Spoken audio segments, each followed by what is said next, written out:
welcome to the first Dinner with the Doc of 2017. We're so happy to have some new faces here and see some familiar faces as well.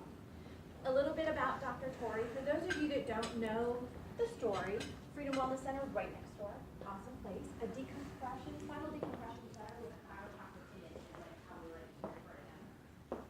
Dr. Tory hails from Arizona originally and lived in Colorado for almost 2 decades. Before moving here, I think that's right. I probably just made you 50. I don't know. My math isn't so good. He went to Parker here in Dallas, one of the most prestigious schools. Recognized nationally 3 times, you guys, 3 times. That's like a certification from the nation. That's a very big deal for his spinal decompression work. And that's what sets him apart from most chiropractors. This is really a specialty, though we really can't say that in chiropractic. This is what this man does, and he does it really well. An avid outdoorsman, father of 6 beautiful children, so he's busy. He's a busy guy, and he's doing this all and working and playing and having fun. Very, very, very busy with scouts, so living a very well, healthy life, taking care of ourselves. That's really what we base it all on, dinner. So normally we do plant-based dinners. It's kind of our thing, but tonight we're talking about fast food. We're talking about this billion-dollar industry that feeds us not very well.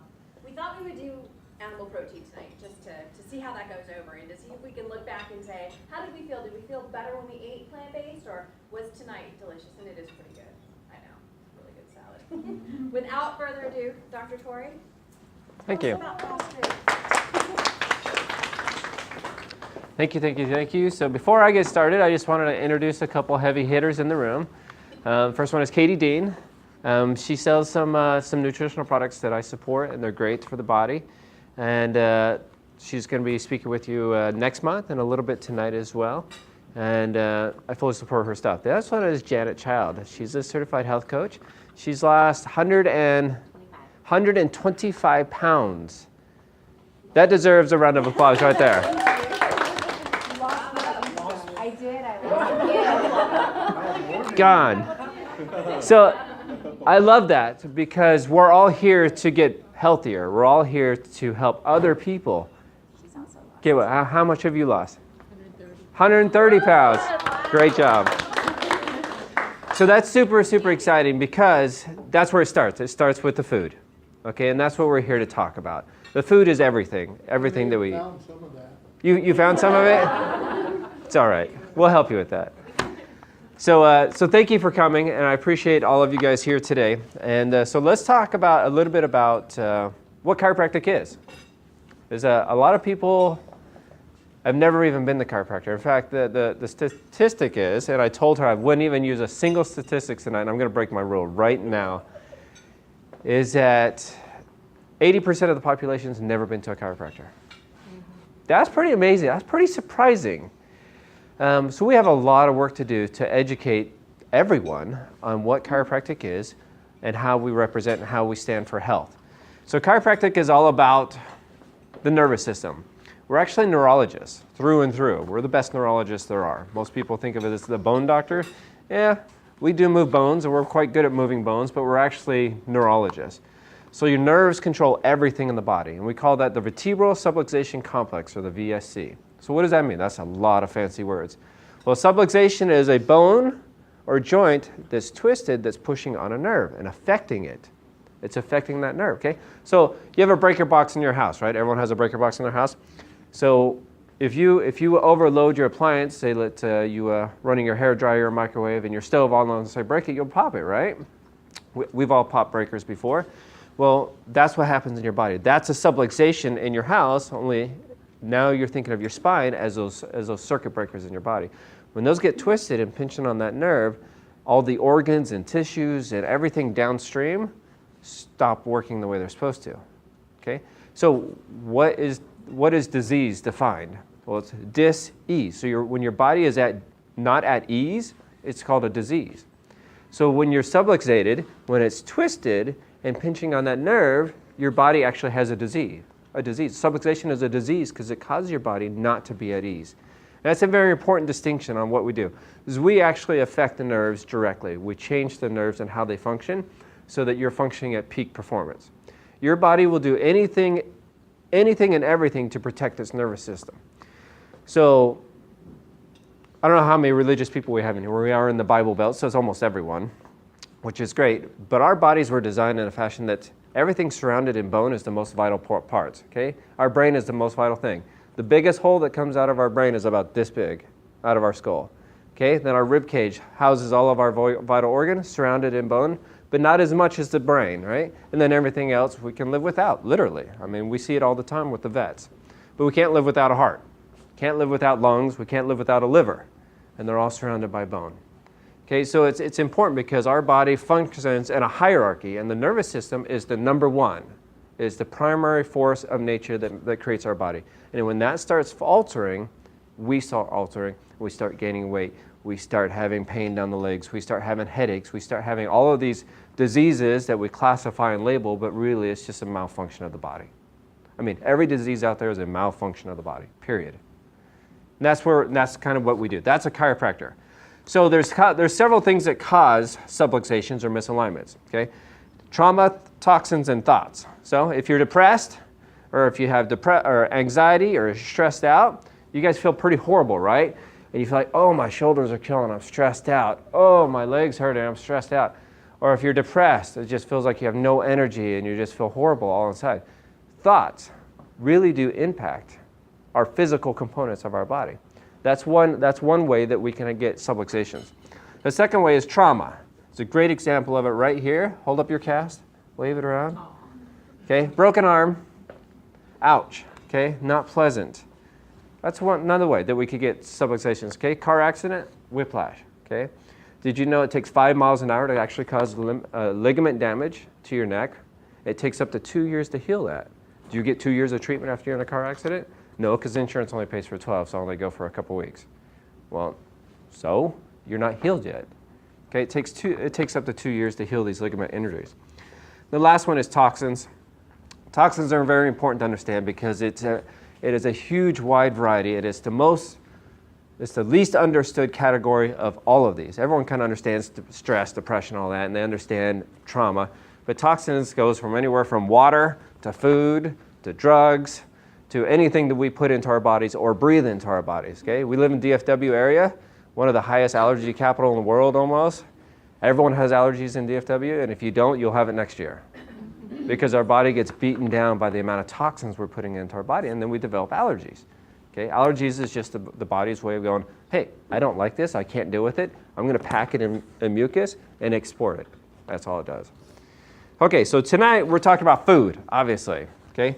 Fast food, the billion-dollar addiction. So I'd like to start off with, so when you're hungry and you're driving down the main boulevard, wherever that may be, and you smell that fast food restaurant, your brain goes, oh yeah, I want some of that, right? We all know what we're talking about. That smells amazing, and you normally look over at the next person and go, I need some of that, that smells amazing. Well, why do we do that?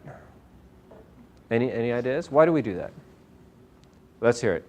Smells delicious. Smells delicious, yeah? So your brain's going, I'm hungry, I want some of that. Well, we've actually been chemically altered over the years to actually be programmed to smell a couple different things. It's actually 4 things. Sugar, fat, salt, and flavor enhancements. Those are the 4 things that the fast food industry uses to the full advantage. Our body craves these 4 things. Okay, they love it. And they love it so much that they hold on to it forever. Those 4 things. So we're going to go through those 4 categories.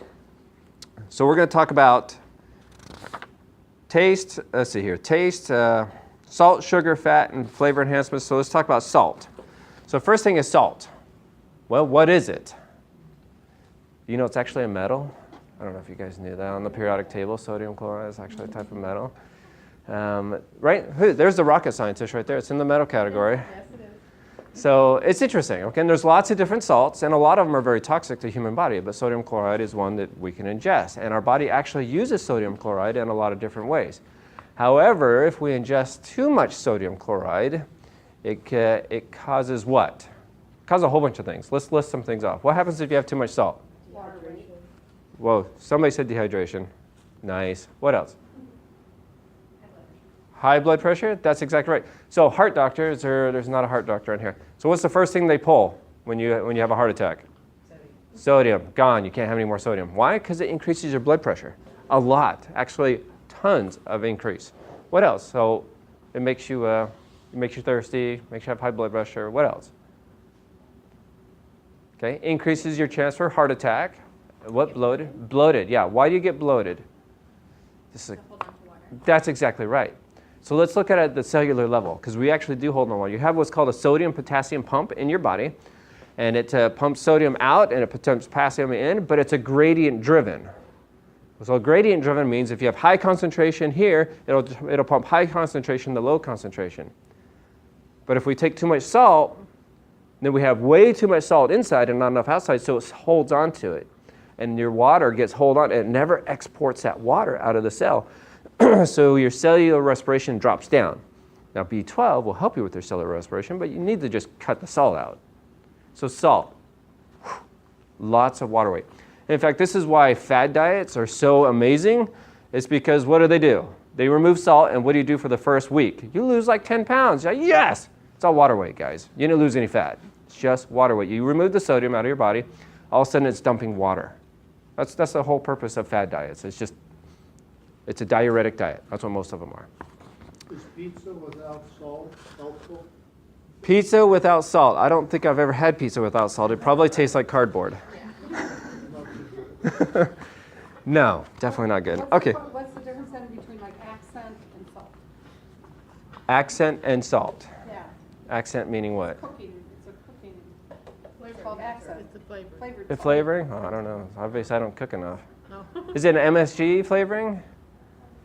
Help me out, guys. It's a flavor enhancer. Flavor enhancer. Do you know what it's made of? MSG? I'm not certain. Sorry, I'm not familiar with the brand. Well, It's we're supposed to be for people that shouldn't eat a lot of salt. So Oh. you only cook with accent. I'll look into it for you. How about that? I've never heard of it. No, that's another one. That's another one. Yeah. I'll look into it. I don't know what accent is. So the question is actually, how much salt do we need in our diet? The answer is 0. Actually, we don't require any salt because fruits and vegetables contain sodium and they're in a bioavailable source, so that you actually don't need salt. So there's I think she's 93-year-old, the daughter of Dr. Gershon of the Gershon therapy, who cures cancer all over the world. It's amazing. She's never had an ounce of salt in her life, and I watched a video of her when she was 93. I tell you, she has more energy than I do, and I feel like I'm pretty hyper most of the time. And her mind was the sharpest I've ever seen, sharp as a tack, and she's never had sodium in her life. I'm just like, what? So I started researching it out, and you actually don't need sodium because it's actually contained in fruits and vegetables. So that's a good one. All right, stroke, and then kidneys is the final thing. Why are our kidneys affected with sodium? That's our filters, okay? So the spleen filters the blood, but the kidneys actually filter out the sodium, and they take a beating, a pretty hard beating with the sodium intake. Okay, salt is very addicting as well, which we'll talk about here in a little bit. Okay, let's go on to sugar. This is a good one. Okay, what does sugar do? Make you fat. Make you fat. Okay, we'll talk about why it makes you fat. Okay, the fast food is huge. Have anyone ever looked at how much sodium is actually in like a McDonald's burgers? It's like your whole daily intake in one burger. That's without the fries. I mean, that's huge. It's thousands of milligrams in one patty. Why? Because it makes you want more. Okay, sugar. So sugar makes you fat, sure. Okay. Okay. There's very addicting. In fact, it's said that heroin has the same physical cravings as an addicted person on sugar. Not the psychological, but physical addiction, which is interesting.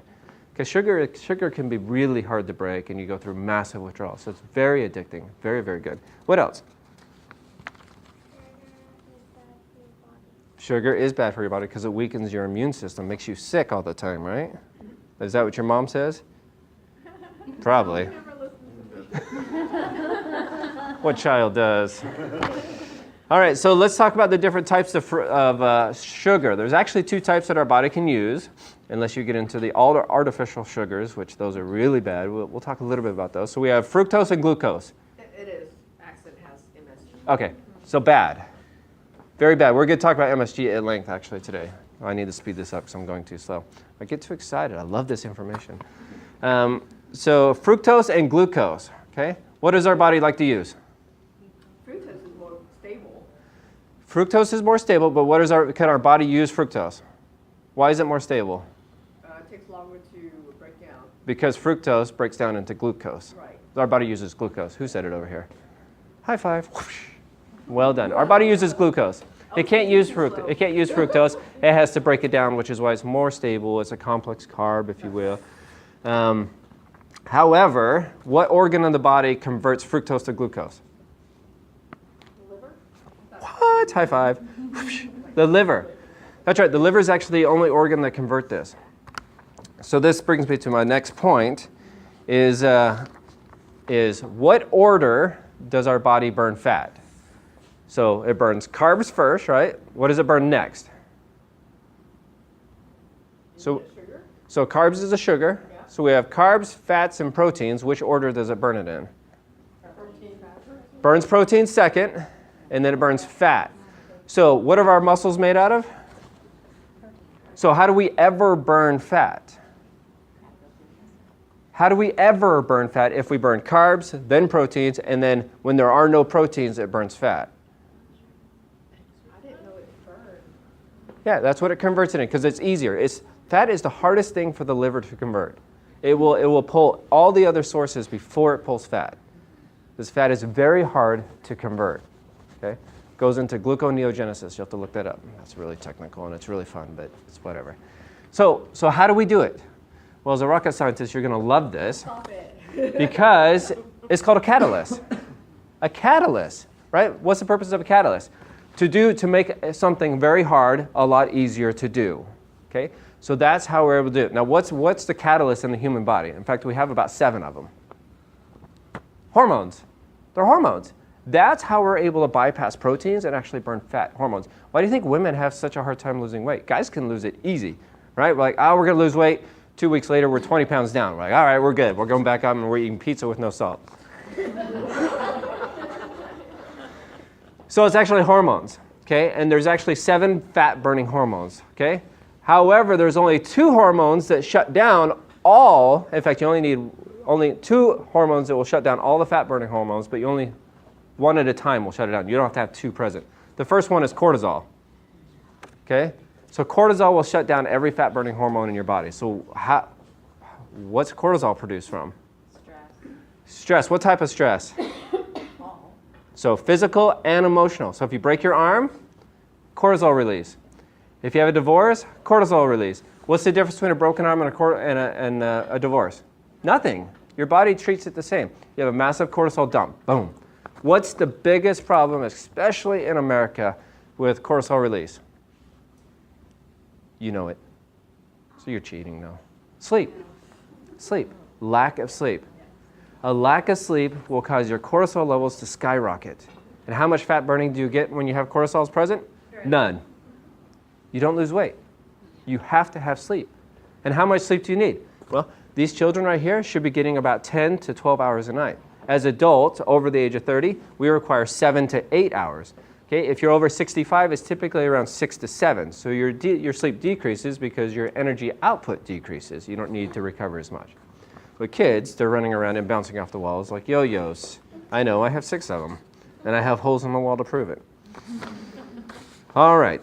Does that make sense? Cortisol, okay? And there's a couple other, there's one more, but we'll get into that. It's a whole other discussion. I could talk about hormones all day long. There's a great book by Eric Berg, the seven fat-burning hormones, I think is what it's called. A great book, very eye-opening. I read it and went, what? This is pretty amazing. So it really helps you. The biggest fat-burning hormone in your body, though, is growth hormone, GH. Okay, that's the biggest one. So there's a big fad diet going out there. It's not fad because it's been around for years, but it's called the HCG diet. So what do they pump in you? Growth hormone. So they spike your levels of growth hormone, and your body goes, oh, awesome, I'm going to burn all this fat because I have all this hormones in here. And then what happens when the hormone's done?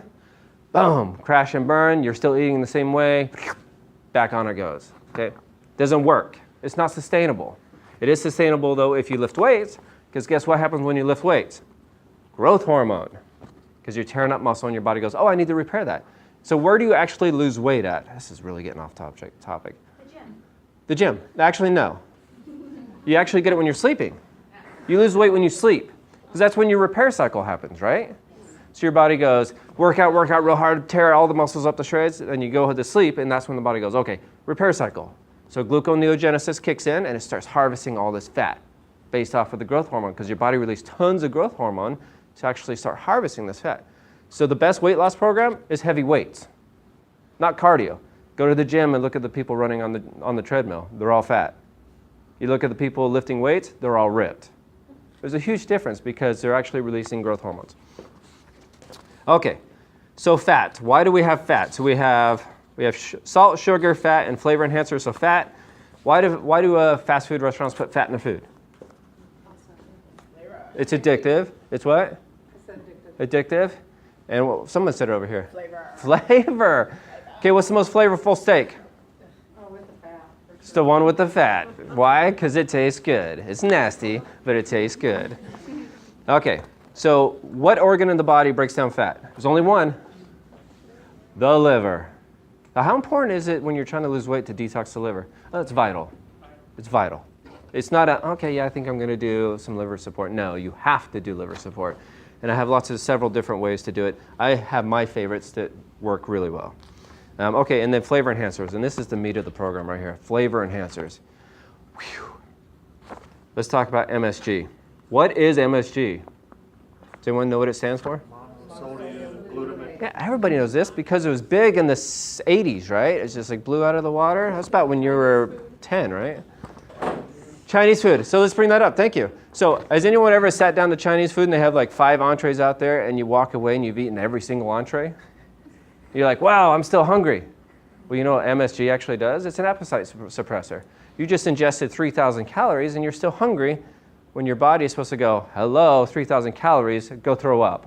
And that's what you're supposed to be doing at 3,000 calories. But instead, your body goes, no, I'm still hungry, I'm still hungry, I'm still hungry. So there's restaurants out there that's all they put in there is MSG. Why? Because it makes you hungry. Supersize me? Sure, throw some MSG in there. You can eat it all, no problem, and you want dessert. And then you'll come back in a couple hours because it has an appetite suppressant. MSG, horrible stuff because it just makes you want more. Also, MSG is super concentrated salt, so it causes massive water retention. So it's highly concentrated. MSG is also addicting. And they use it to cover up poor cuts of food, so mostly poor cuts of meat. So most Chinese restaurants that you go to, the meats are pretty bad. So when I taste it, I feel the pressure. It actually puts pressure on my head and everything. I'm like, oh. Yeah, that's actually a side effect, and it's in here, but I wasn't going to read it because we're so far behind. So there's lots of side effects. There's lots of side effects to MSG. Lots of side effects to MSG. The biggest one is headaches. Costa Vida is a restaurant that I used to love. I went there about a year ago and walked away, and about half an hour later, I had the worst headache. I was like, I think I'm dying. And then I got home and Googled it, and they put so much MSG in their stuff. I was like, I can't eat there anymore. Every single line item had MSG in it. I was like, what is with these people? Okay, so the next one is called casein. C-A-S-E-I-N. Has anyone ever heard of this? You've heard of it. Look at that. See that? Casein. So casein it's a protein. Okay? It's found in milk. Okay? Animal milk. It's actually found in breast milk as well in humans. Yes. So there's a difference between lactose intolerant and milk allergies. So lactose intolerant is, what's the signs and symptoms of this? Everyone's done eating? It's diarrhea, right? That's typically what it is. Oh! And then the next hour you're done. But if you're allergic to milk, you actually have swollen lips and stuff like that. It's actually you're not allergic to lactose, which is a sugar, by the way. Lactose, the toast is a sugar, and you need lactase to digest that sugar. Okay, just like we can't handle fructose, we can't handle lactose either without an enzyme. But it's because of the stuff. It's because of casein. That's what you're allergic to. So what is casein? Well, it's a protein. It comes in milk and cheeses. It's really highly concentrated in cheeses, butter, all that stuff. They're putting it into whey. Okay, how many of you drink a protein shake? Does it have whey in it? Yours doesn't. I know yours doesn't. Okay? If it has whey in it, guess what? You're getting caseum. Okay? Caseum also is used as a binding agent. How many of you have plastic buttons on today? Guess what? The binding agent is caseum. That's what they use. But we're eating it by the gallonfuls. Caseum. Okay? So what does it do to our body? I know, that's disgusting, I know. So caseum actually, so what's the purpose of drinking a protein shake? What do we want? We're weight loss, right? We're trying to lose weight, so why do we do it? Protein? Satisfied, right? It's an appetite suppressant. You feel good. So it's another appetite suppressant, but what it actually does, it actually slows the excretions of the stomach acids down, slows the peristalsis down. Everything shuts down so that it moves very slowly.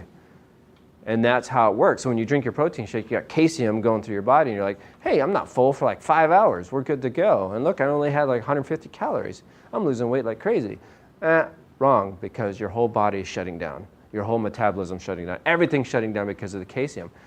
Okay, and it's very highly addictive. In fact, let's see here. I got to read this one exactly right. Casein, one of the proteins in milk, crosses the blood-brain barrier. So the very few chemicals in the world actually cross the blood-brain barrier. It's also the placenta barrier. It's very safe. There's very few things that do it. And when it crosses it, it becomes a casomorphin. So it's actually part of the morphine category. It's a subunit of morphine. So when you're eating this stuff. And nature designed it so that young mammals would enjoy nursing and come back and live long and stuff like that. But morphine actually turns into a morphine substrate in your brain, and it becomes highly, highly addictive. Now, I've been in my profession for 10 years, and I've been preaching weight loss and eating right for about 10 years. And you know what the number one food that people can't give up? Cheese. They go, I do everything right except for cheese. And I was like, that's the one thing you shouldn't be doing. Cheese and milk, absolute no on my diet program. You just cannot have it because of the casein in there. It's morphine to the brain. People cannot give it up. People crave cheese like it's no tomorrow. And that's why. It's because you're actually chemically addicted to it. Now, has anyone read or heard of the China study? Okay, pretty famous book by Dr. Colin Campbell. If you haven't read it, it will change your life. I guarantee it. Called the China study. It's absolutely amazing. He said that when he was researching it, our work showed that casein is the most relevant cancer promoter ever discovered in human history. That means that it causes cancer more than any other chemical out there, including smoking, tobacco, and all this other stuff. It causes cancer much higher. So how do they test this? Well, they test it on lab rats, right? So they inject these lab rats with high doses of nicotine to see if it causes cancer. Well, yeah, nicotine causes cancer. Okay, anything at high doses can actually cause cancer, really. But casein, when given at a normal recommended value, intake value, was causing cancer. Normal values. That means your block of cheese is causing cancer in your body because it's at a normal value. You don't have to eat 10 blocks. You eat one slice, and that causes cancer in your body. The highest cancer-causing agent ever known to man. And that was published in 2009. So that wasn't in the 1930s. That was a couple years ago. And he went on to say, casein, in fact, is the most relevant chemical carcinogen ever identified. Its cancer-producing effects occur in animals at consumption levels close to normal, like I was telling you. And it actually caused cancer in every single specimen of lab rat at normal levels. Casein, we eat it on a daily basis in a cheese. And here I fed you cheese today, sorry.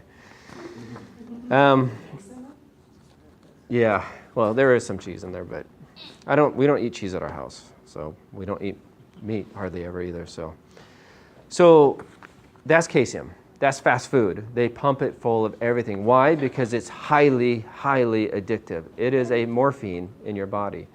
That's why you're hungry all the time. You want more, and now you're addicted to it. And that's why fast food companies are making billions. I mean, Texas was the third fattest state in the nation because we have more fast food restaurants per capita than any other state in the nation. Well, number 3.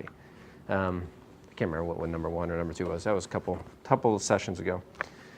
So why do we get addicted to these things? Well, we know we have a chemical addiction. We know that we have a physiological addiction, but let's talk about the social addiction. And this is where I'll end before we turn it over to Katie.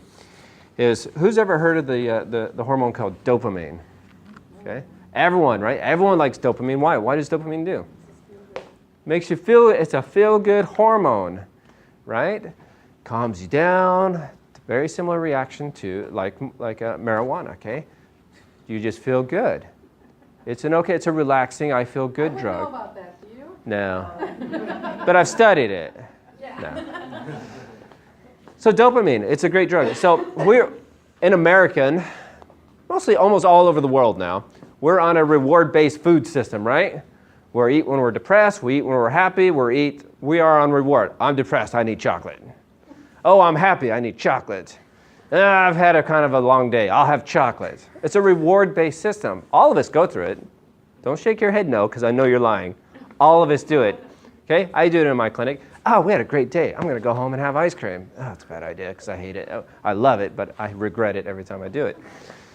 But yet I still do it. Why? Because I am actually somewhat addicted to it, and I'm trying to break that addiction. It's hard. It's a morphine addiction, people. It's not an easy addiction. That's why a support group like Janet always claims is so important, because are we perfect 100% of the time? Nope.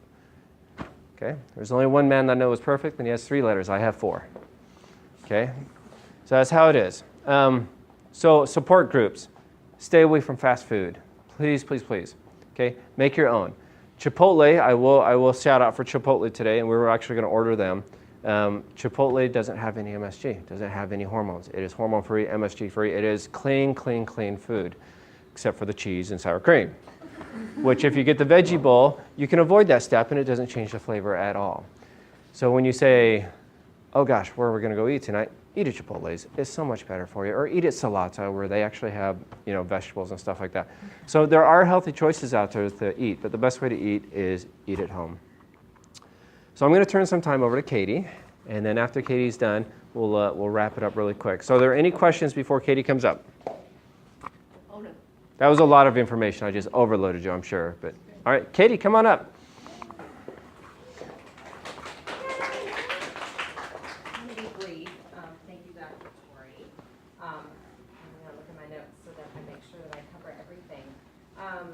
I rep, obviously, Dr. Tory mentioned that I rep Juice Plus, and we inspire healthy living around the world.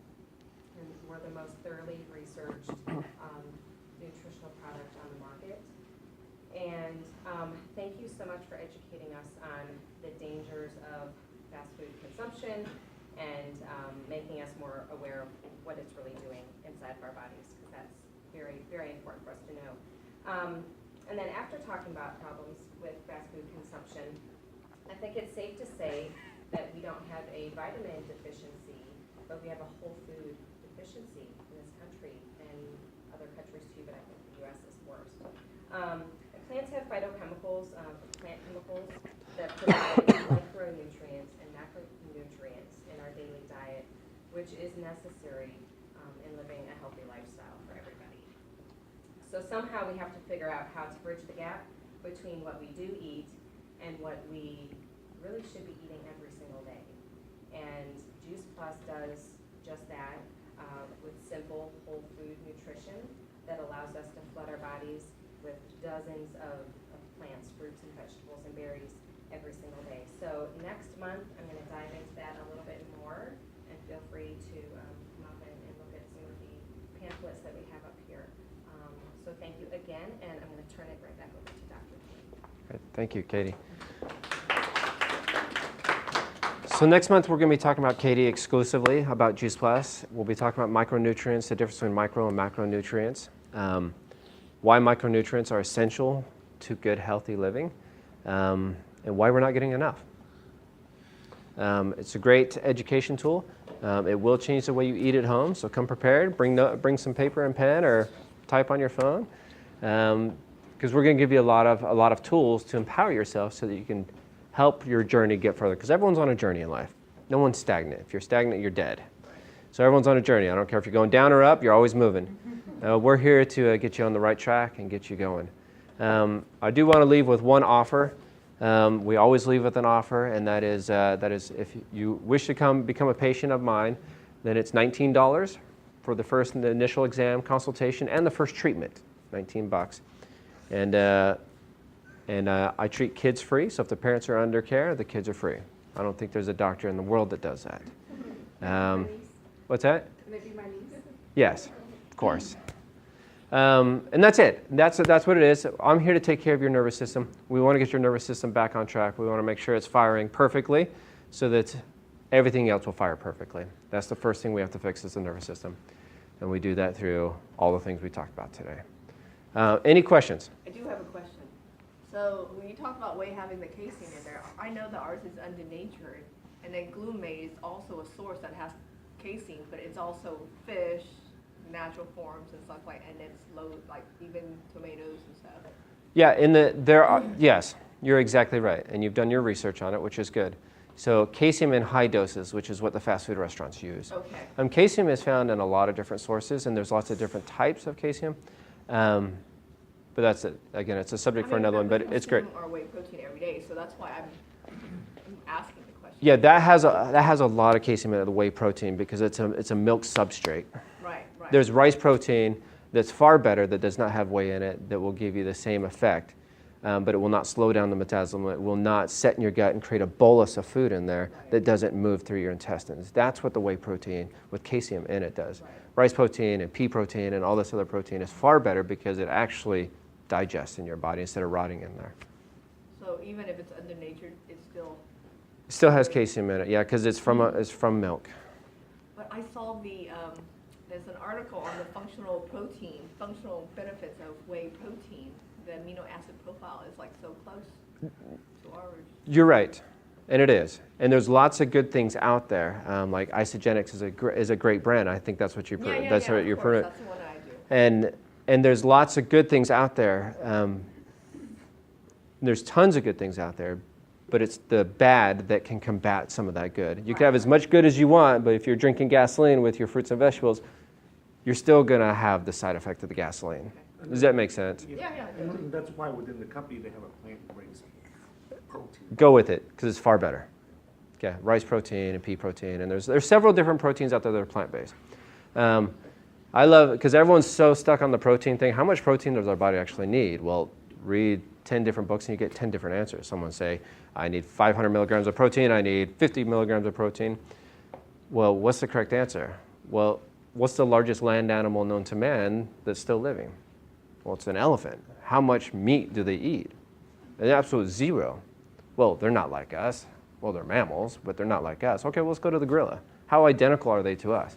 I mean, virtually identical. How much meat do they eat? Zero. They're 40 times stronger than a man. But they don't eat any protein, not animal protein. It's how much protein does kale have in it? A lot, and it's usable. Okay? How much protein does spinach have in it? A lot. It's usable. Okay? You don't need protein powder to build muscles. You just need to be eating more of the buy-already greens that you have in your house. It's a great question. Well, I mean, I know we have the plant protein that has the branched chain amino acid profile, so it's as close as it gets, but Yeah. it doesn't have, like you said, the casein in there. Yeah. The plant profile is the best. So, I mean, we could get into plant versus meat. We did that, was that 2 or 3? We did a series of 5 Yeah. on all of that, and we really talked in depth on 1 or 2 of them, and it was very enlightening. You talked about the digestive tract and the teeth, and Yeah. it was very convincing. Yeah, so if you look at the digestive tract and the teeth of a meat eater versus a plant eater, the digestive tract of a meat eater is about the length of their body, or 2 times the length of their body, because the meat has to be digested quickly, and they normally have multiple stomachs to handle the heavier proteins. Whereas a herbivore is normally 40 times the length of their body, which is exactly what a human body is. We have more molars than we have canines. We have 2, a set on each side of actually ripping meat. So our bodies are really designed to grind and chew fruits, vegetables, and grains. I mean, that's how we're designed. The China study goes through all of that in so much detail. It's absolutely amazing. The other thing, where was I going with that? Well, I'm glad you asked. You were saying about how you should not eat meat. Yes. Yeah. Were you going back to Gersh? Yeah, I don't know. Are there any meats that you and your family do eat? We're social meat eaters. That means when we go out and people are cooking meat, then we'll eat it. We don't eat meat in our house, rarely.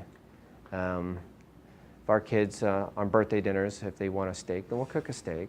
But mostly we're fruits and vegetables. We're vegan for the most part. Our kids have, for the first time in I don't know how many years, missed school because they have the flu right now. And that's the first time that I can even remember them ever missing school. And they hate me because they always get the award for perfect attendance every single year. And I owe that to chiropractic and the way we diet and the way we eat. I mean, we never have ear infections. 6 kids, not a single ear infections. Never strep, never sore throats, never sinus problems. We don't even know what that is in our house until we got the flu. Now, our kids have had common colds. I mean, you can't avoid those. But nothing serious, just we got the flu, and we're fighting through it. But they're like troopers, so they're doing well right now. That's why my wife isn't here. She's home with the sick ones. But sir, in our networking organizations, there's always a wealth of distributors who sell some sort of food supplements, and the confusion lies not in the product being sold, but the confusion is where am I versus where do I want to be? And it seems to me like that's what keeps us from purchasing a lot of the food supplements. We don't know where we are, and we don't know where we should be. How do we find that out? that is a great question. Janet, you have any advice? I have some advice, but I want to hear somebody else. I mean, yeah, I can go a lot of different levels there. I meet people where they are right now, and a lot of times you have to take it step by step. We can't just go, today this is how you are, and tomorrow you have to do all these things and change everything right now. I mean, obviously, if we could, we would, and then we'd all be healthy. So, That's such a, yeah, It's exactly, too hard. Exactly. And Too so many just- steps. So I try to meet people where they are and say, you know, what are you doing now? And I honestly, I start with water. Can you add more water? Sleep, like you said, huge thing. I'm probably the biggest violator of that, though. Hypocrite, whatever you want to call, because I have thought. Hey, nobody's judging because nobody's perfect. Exactly, but I start with water and sleep and say, can you add more water? If you are drinking diet soda or something like that, can you take sugary drinks for sure? Can you take that out, add more water? And if you can't do that today, can you take one away and add a glass of, I mean, we start where you are. You know, Does if you're coffee already- count as water? No. It's a diuretic. Water is water. It doesn't mean that you can add the flavor enhancer. It doesn't mean that you can add that. People do count that. They count their tea as water. No, water is water is water.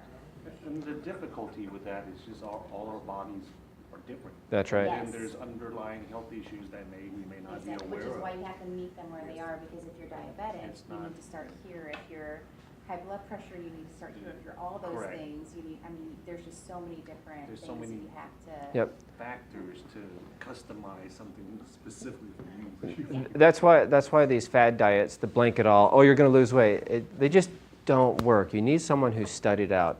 The first thing that I always ask every single consultation is, are you willing to do what I say? Yeah. Do you have a desire to change? And, 9 out of 10 people, you know what their responses are? Nope. On a scale of 1 to 10. They go, yes. nope. Yeah, on a scale of 1 to 10. And I go, okay, great. We're just going to get you out of pain, and we're done. And that, it's a kind of a drill and fill mentality. But they're not ready for it. They're not going to do it. And after they say, yeah, I'm ready for it, then I lay out the plan and I go, are you willing to do this? And you know what they say? The 1% that actually accepts it? Nope. Because it's a huge step. It's a huge mindset change. And we do one step at a time. Okay, I want you to do this. Come back and report. And then they come back and they go, I didn't do it. Well, that's okay. Let's try it again next week.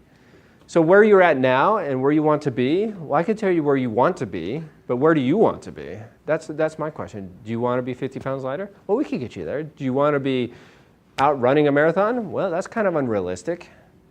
Okay? So where do you want to be? That's the first thing, is where do you want to be? And then as a healthcare professional, someone who studied it for more than a year. I mean, there's so much stuff out there. No one can understand it in a year. I've been studying it for over 10 years, and I still read something. I go, what? I didn't know that.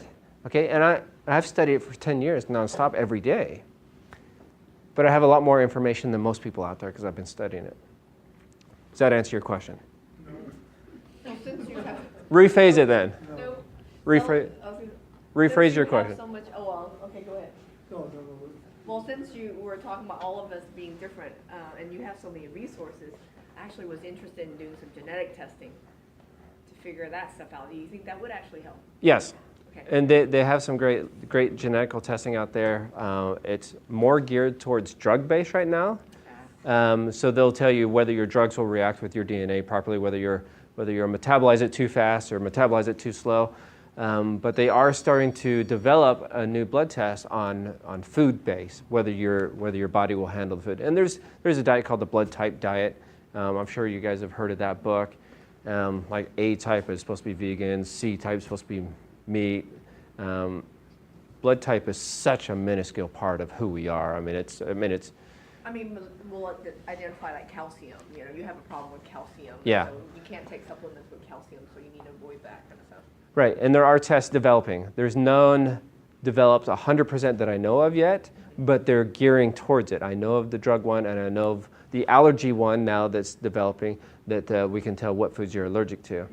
So they just need to take it one step further. I haven't heard of one yet, but they're very close. I mean, the thought process is there, and someone's working on it right now, I guarantee it. So. Well, see, the frustrating thing for me, I wish Marilyn was here because she's up to this a lot more than I am.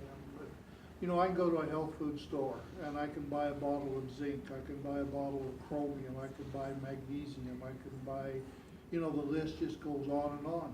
I haven't got a clue as to whether I need these things. I see what your question is. So you know what I have my patients do? A food diary. Do what? A food diary. So I have you write down 2 weeks of what you eat, because what you eat now is probably what you ate 10 years ago, and you've been eating the same way for the last 10 or 20 or 30 or years, pretty close to the same, and I could tell you what you're deficient in just by what you eat. Well, see, I probably. What about blood tests? Blood tests are very insensitive. Unsensitive? Insensitive? What's the word there? Insensitive? I don't know. Inaccurate? Inaccurate. There you go. Inaccurate. Because I take mine every year, and I want to see, and I'm probably the oldest one in here. And That's a whole compliment. goal- I'm sorry? That's a compliment to Bill right there. And, my whole goal is to go through life without being on prescription drugs. It's just one of my goals. And I look at my blood test, and every year he goes, every year I show I'm low on vitamin D. So I take so much vitamin D now, so this is the first year in 10 years I'm actually average on vitamin D. So, But everything else shows normal or average, and I swear it's all because I take enough vitamins. yeah, and You that, can't eat enough fruits and vegetables in this world. so They don't make them right. a concern and then a comment.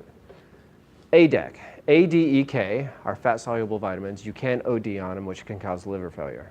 Well, I don't take this many of them. No, but they're very sensitive. No more than 50,000 IU a month if they're not Are bioavailable. you talking about vitamin D? Vitamin D. I take 5,000 milligrams a day. That's it. So you're pushing overdose, actually, because they're very hard to but anyways, that's another subject. We'll talk later. We'll talk. I'll bring you mine. So yeah, blood tests are inaccurate. So to give you an example, before a liver shows up on blood tests, guess what percentage of the liver is failing before it actually shows up? 80. 80% dead before it actually shows up on a liver test. Well, why is that? Because our bodies are amazing machines. We are able to cope with almost anything. It has to be very broken before it starts sending out triggers. Okay? Herniated disc, okay? It's been degenerating for the last 20 years. Trust me, it has been. But it doesn't hurt until you're at the last straw. Okay, your camel's broken, now you're crawling down the desert for yourself. That's why blood tests are not a great indicator. Okay, there's a lot better indicators out there. And that's, write this down, Brandis. I think we should talk about different ways of how do we know, how can we check our flags on how our body's doing. And the first But one. I will say this, 10 years ago when I did my first one, and I gave it to my chiropractor way before I knew you, he sat me down and says, you are gonna get diabetes, you are this, and he scared the heck out of me, where I actually started eating better, a lot more water, got rid of the Diet Cokes. Good. So it made a difference. Yeah. Oh, it's definitely. And where you're at now is good. Compared to, yeah. But there is also a better, Yeah. and there's also a great. And it goes back to Bill's quote. I don't know where you want to be. Where do you want to be? Do you want to be good? Do you want to be okay? I have patients that come in and I have exercise. You rate yourself on 1 to 10 on your exercise level. And I've had people go, most strenuous exercise. And I look at them and go, you can't even walk up a flight of stairs without being winded. How are you telling me a 10? But that's their mindset. They think that they do work out hard, but they don't. I mean, they can't even walk up a flight of stairs without being winded. So there's good, better, best. That would be a great. You're good, but there's also better, and there is a best. Best is very hard to achieve. It's very hard. Very few people achieve best. Okay, I'm not on best. I'm on good, between good and better. Okay, and I'm constantly trying to get better and better and better so I can get best. But it's hard, especially with kids. So great, both very good questions. I have a question about sugar. So we all know that sucralose is bad, sweet and low, that garbage. And for a while, they said Splenda was safe, but now it's not. And white table sugar is horrible and addictive and whatever. So where I'm at right now is kind of I'm on the fence between turbinado type of organic pure cane sugar and like a Truvia. What are your thoughts on stevia, Truvia, that kind of thing? I have lots of thoughts.